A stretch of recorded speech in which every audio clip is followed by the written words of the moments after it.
As a future educator, one of the things I think I will do to help me always question how I think about disability is question my own bias. How do I look at this disability versus how it can affect different people? Um, I think it'll be very important for me to always have an open mind that just because a disability prognosis has in its definition, for example, a child may never walk doesn't mean they can't ever walk. It just means they may have to work a little harder. Or another popular, not popular, but another one you often hear about is ADHD, is because a child has a 504 plan that says ADHD, and it doesn't mean the child necessarily can't concentrate or can't sit still. It just might take a little bit more effort and a little bit more changing of the lesson plans to help accommodate that student. I will make sure to always have the same, if not similar, expectations with modifications if needed for all my students. I say that in a way, I say that when I'm meaning that each of my students will have the same expectation. It's just that if they have a disability that limits how they can meet that expectation, just to modify it for a little bit. For example, if we're learning a PE lesson or something like that, where maybe they have to run a mile. Okay, not every student can run a mile, disability or no disability.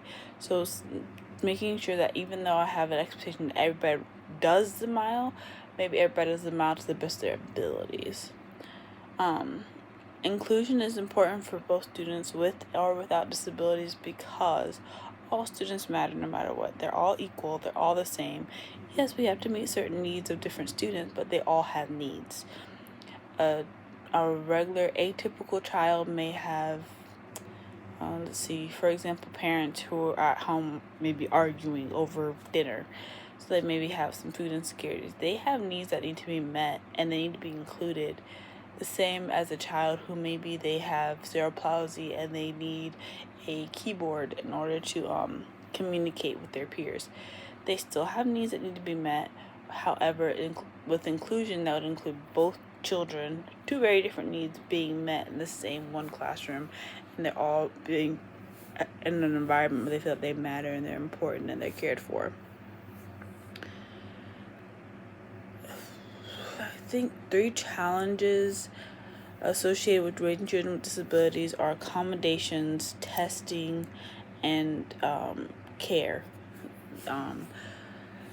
The way we can assist families and overcome these challenges are advocating for them within the school district. Some schools will have testing that's available to the parents that they can use. They have accommodations that we can either brainstorm with the parents in a way that we don't have to have any interlopers. Like, for example, let's say a child has PIBA and everything needs to go in their mouth. Okay, well, what can the teacher do? The teacher can make sure we don't have any small objects around, or we have hyper surveillance and we sanitize everything several times a day just to make sure they don't get sick or anything like that.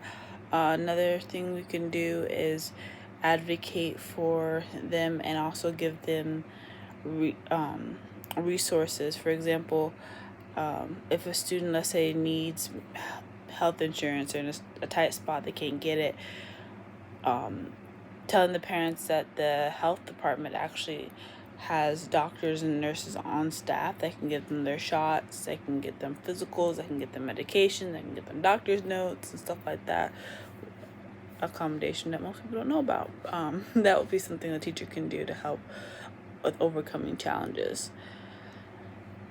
A way we can encourage families, especially families of children with disabilities, to become more involved is having accommodations. Oftentimes we have these after school events or events in school, or we have these volunteer events, and they're not necessarily catered to everyone. They're mostly just catered to the atypical child.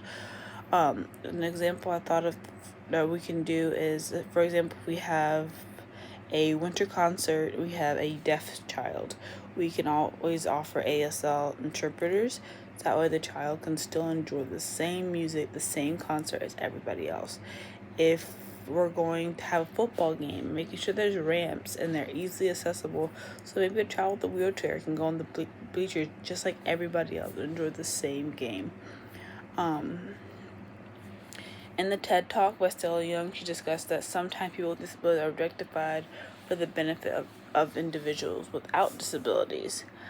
I do agree with her to the extent of, I think when we see people with disabilities or we hear about certain disabilities, we always say, oh, well, I have life better. Well, who says that their life isn't good?